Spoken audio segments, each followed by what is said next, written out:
Tyre കമ്പനികളുടെ ആസ്ഥാനത്തേക്ക് സംയുക്ത കർഷക സംസ്ഥാന സമിതിയുടെ നേതൃത്വത്തിൽ മാർച്ച് സംഘടിപ്പിച്ചു. Kottayam MRF, Kalamassery, Apollo tyres എന്നീ ഫാക്ടറികളിലേക്കാണ് കർഷകർ മാർച്ചും ഉപരോധവും സംഘടിപ്പിച്ചത്. വിലത്തകർച്ച മൂലം റബ്ബർ കർഷകർ നട്ടം തിരിയുമ്പോൾ കേന്ദ്ര സർക്കാർ കോർപ്പറേറ്റുകൾക്കൊപ്പമാണ് നിലകൊള്ളുന്നതെന്ന് അഖിലേന്ത്യാ കിസാൻ സഭ സെക്രട്ടറി ഡോക്ടർ വിജു കൃഷ്ണൻ പറഞ്ഞു. ടയർ കമ്പനികൾക്ക് കോമ്പറ്റീഷൻ കമ്മീഷൻ ഓഫ് ഇന്ത്യ പിഴയിട്ട 1788 കോടി രൂപ കർഷകർക്ക് വീതിച്ചു നൽകുക, റബ്ബറിന് 300 രൂപ തറവില നിശ്ചയിച്ച് കേന്ദ്ര സർക്കാർ സംഭരിക്കുക എന്നീ ആവശ്യങ്ങൾ ഉന്നയിച്ചായിരുന്നു ഉപരോധ സമരം. കോട്ടയം MRF ആസ്ഥാനത്തേക്ക് നടന്ന മാർച്ച് അഖിലേന്ത്യാ കിസാൻ സഭ സെക്രട്ടറി ഡോക്ടർ വിജു കൃഷ്ണൻ ഉദ്ഘാടനം ചെയ്തു.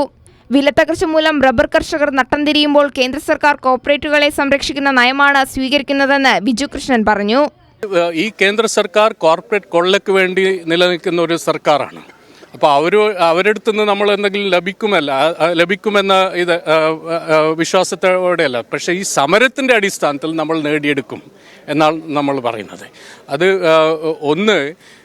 കഴിഞ്ഞ 3 കർഷകദ്രോഹ നിയമങ്ങളാണെങ്കിലും ഇന്നിപ്പോൾ ഈ നടപ്പിലാക്കുന്നത് ചില ചോദ്യങ്ങൾ ചോദിക്കേണ്ടതുണ്ട്. ഇലക്ട്രൽ ബോണ്ടിൽ കോൺഗ്രസിനും BJPക്കും എത്ര കോടികൾ ലഭിച്ചു ഈ ടയർ മാഫിയയിൽ നിന്ന്? അത് അവർ വെളിപ്പെടുത്തേണ്ടതുണ്ട്. എറണാകുളം ജില്ലയിൽ അഖിലേന്ത്യാ കിസാൻ സഭ ട്രഷറർ P. കൃഷ്ണപ്രസാദിന്റെ നേതൃത്വത്തിൽ കളമശ്ശേരിയിലെ അപ്പോളോ ടയേഴ്സ് ഫാക്ടറിയിലേക്ക് മാർച്ച് നടത്തി. തുടർന്ന് നടന്ന ഉപരോധം കിസാൻ സഭ സംസ്ഥാന സെക്രട്ടറി സത്യൻ മൂക്കേരി ഉദ്ഘാടനം ചെയ്തു. ആയിരക്കണക്കിന് കർഷകരാണ് ഇരു മാർച്ചിലും അണിനിരുന്നത്. സമരത്തിൽ വിവിധ കർഷക സംഘടനാ നേതാക്കൾ പങ്കാളികളായി. വിവിധ ബ്യൂറോകൾക്കൊപ്പം ന്യൂസ് ഡെസ്ക് കൈരളി ന്യൂസ്.